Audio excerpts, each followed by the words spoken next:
വലിയ മതങ്ങൾ, ഒരേ ഒരു വിശുദ്ധ കേന്ദ്രം. ഭാരതീയ സംസ്കാരത്തിന്റെ ഈ ഐക്യമാണ് കൈലാസത്തെ ലോകത്തിലെ ഏറ്റവും വലിയ അത്ഭുതമാക്കി മാറ്റുന്നത്. ഹിന്ദു വിശ്വാസം അനുസരിച്ച് കൈലാസം പ്രപഞ്ചത്തിന്റെ കേന്ദ്രമാണ്. ഭഗവാൻ ശിവനും പാർവതി ദേവിയും വസിക്കുന്നത് ഈ മലയുടെ മുകളിലാണെന്ന് അവർ വിശ്വസിക്കുന്നു. മനസ്സിന്റെ നിർമ്മലതയെ സൂചിപ്പിക്കുന്ന മാനസ സരോവർ തടാകം സൃഷ്ടിച്ചത് ബ്രഹ്മാവാണെന്നും അവിടെ കുളിക്കുന്നത് പാപമോചനത്തിന് ഉത്തമമാണെന്നും ഹിന്ദുക്കൾ വിശ്വസിക്കുന്നു. ബുദ്ധമതക്കാർ കൈലാസത്തെ കാംറിം പോച്ച എന്നാണ് വിളിക്കുന്നത്.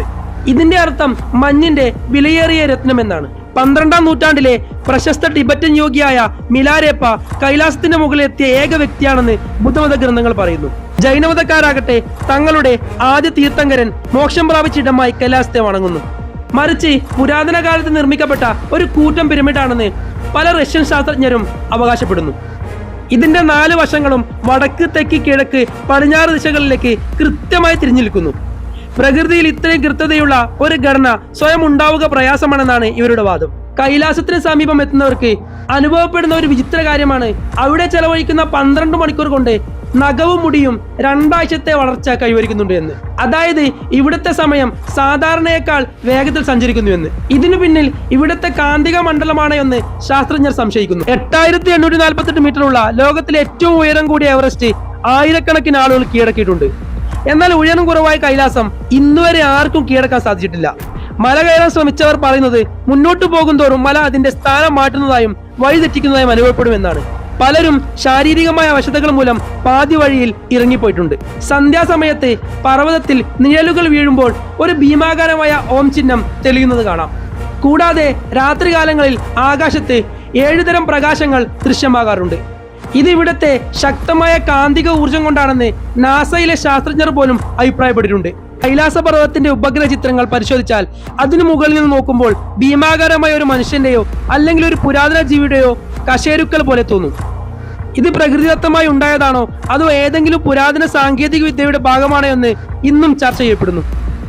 അത്ഭുതപ്പെടുത്തുന്ന വേറൊരു കാര്യം എന്തെന്ന് വെച്ചാൽ കൈലാസത്തിന് ചുറ്റും രാത്രികാലങ്ങളിൽ നിശബ്ദമായിരുന്നാൽ ഭീമാകാരമായ ഒരു യന്ത്രം പ്രവർത്തിക്കുന്നത് പോലെയോ അല്ലെങ്കിൽ മന്ത്രങ്ങൾ ഉച്ചരിക്കുന്നത് പോലെയുള്ള ശബ്ദങ്ങൾ കേൾക്കാമെന്ന് പല സഞ്ചാരികളും അവകാശപ്പെട്ടിട്ടുണ്ട്.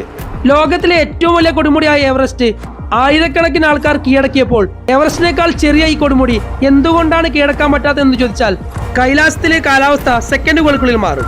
തെളിഞ്ഞ ആകാശം പെട്ടെന്ന് കഠിനമായ മഞ്ഞുവീഴ്ചയിലേക്കോ കാറ്റിലേക്കോ മാറും.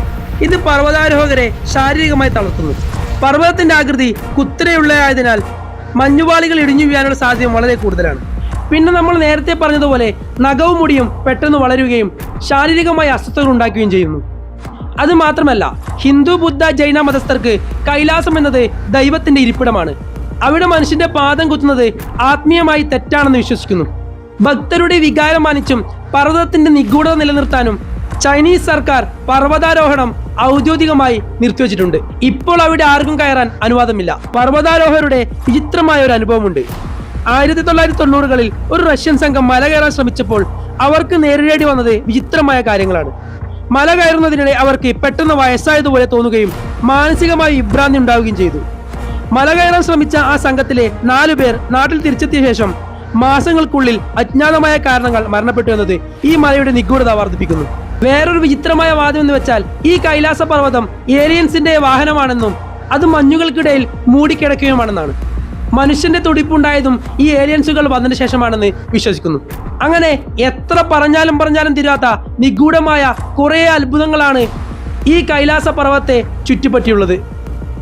ഈ കൈലാസത്തെക്കുറിച്ച് നിങ്ങളുടെ അഭിപ്രായം എന്താണ്? വീഡിയോ ഇഷ്ടപ്പെട്ടാൽ ചാനൽ സബ്സ്ക്രൈബ് ചെയ്യാൻ മറക്കല്ലേ. ബൈ.